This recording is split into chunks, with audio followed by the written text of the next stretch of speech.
नमस्कार, राधे राधे। मैं सच्चिदानंद सिंह कुशवाहा आप सभी को माघ अमावस्या, जिसे हम मौनी अमावस्या के नाम से जानते हैं, के पावन पर्व की सपरिवार बहुत बहुत बधाई एवं हार्दिक शुभकामनाएं। आज के इस वीडियो में मौनी अमावस्या के पौराणिक महत्व के साथ साथ इसकी पौराणिक कथा का भी श्रवण करेंगे। यदि आप चैनल पर नए हैं तो चैनल को सब्सक्राइब जरूर कर लीजिए ताकि आप तक ऐसे आध्यात्मिक और सकारात्मक वीडियोस पहुंच सकें। वीडियो पसंद आए तो लाइक, कमेंट्स और शेयर अवश्य करें। आइए आज के इस महत्वपूर्ण वीडियो की शुरुआत करते हैं। माघ अमावस्या अर्थात मौनी अमावस्या। मान्यता है इस दिन मौन रहकर गंगा स्नान करना चाहिए। यदि यह मौनी अमावस्या सोमवार के दिन हो तो इसका महत्व और भी अधिक बढ़ जाता है।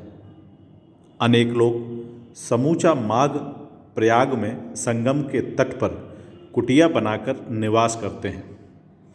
प्रतिदिन त्रिवेणी स्नान करते हैं। माघ स्नान का सबसे अधिक महत्वपूर्ण पर्व अमावस्या ही है।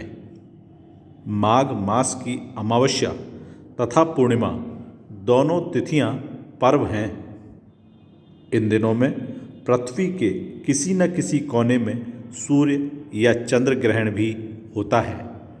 इसी विचार से धर्मज्ञ मनुष्य अमावस्या तथा पूर्णिमा को स्नान, दान आदि पुण्य कर्म अवश्य करते हैं। आइए अब हम सब माघ अमावस्या अर्थात मौनी अमावस्या की पौराणिक कथा का श्रवण करते हैं। इसकी पौराणिक कथा के अनुसार कांचीपुरी में देवस्वामी नामक ब्राह्मण की पत्नी का नाम धनवती था। उनके 7 बेटे तथा 1 बेटी थी। बेटी का नाम गुणवती था। ब्राह्मण ने 7 पुत्रों का विवाह करके बेटी के लिए वर की खोज में अपने सबसे बड़े पुत्र को भेजा। तत्पश्चात किसी पंडित ने पुत्री की जन्म कुंडली देखी और कहा, सप्तपदी होते होते यह कन्या विधवा हो जाएगी। वैधव्य दोष का निवारण कैसे हो? इस प्रश्न के उत्तर में पंडित जी ने बताया, सोमा का पूजन करने से वैधव्य दूर होगा। सोमा का परिचय देते हुए उन्होंने बताया, वह धोबिन हैं। उनका निवास स्थान सिंघल द्वीप है। उसे जैसे तैसे प्रसन्न करो तथा गुणवती के विवाह से पूर्व उन्हें यहाँ बुला लो। देवस्वामी का सबसे छोटा लड़का बहन को अपने साथ लेकर सागर तट पर चला गया। सागर पार करने की चिंता में दोनों भाई बहन एक पेड़ की छाया में बैठ गए। पेड़ की खोल में से गिद्ध के बच्चे इन भाई बहनों के क्रियाकलापों को देखते रहे। सायंकाल के समय उन बच्चों की माँ आई तो उन्होंने भोजन नहीं किया। पूछने पर वे माँ से बोले, नीचे 2 प्राणी सुबह से भूखे प्यासे हैं। जब तक वे कुछ नहीं खा लेते तब तक हम कुछ भी नहीं खाएंगे। दयाद्र गिद्ध ने इनसे कहा, मैंने आपकी इच्छाओं को जान लिया है। इस वन में जो भी फल फूल कंदमूल मिलेगा मैं ले आती हूँ, आप भोजन करिए।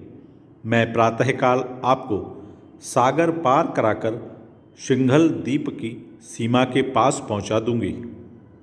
वे गिद्ध माता की सहायता से सोमा के यहाँ जा पहुँचे। उन्होंने सोमा की सेवा करनी शुरू कर दी। वे नित्य प्रातः उठकर सोमा का घर झाड़ कर लीप देते। एक दिन सोमा ने अपनी बहुओं से पूछा, हमारे घर को कौन बुहारता लीपता पोतता है? सबने कहा, हमारे सिवाय और कौन बाहर से इस काम को करने के लिए आएगा? एक दिन रात को सोमा ने रहस्य जानना चाहा। वह सारी रात जागी और सब कुछ प्रत्यक्ष देखकर जान गई। ब्राह्मण कन्या लड़के द्वारा घर के लीपने की बात जानकर उसे क्लेश हुआ।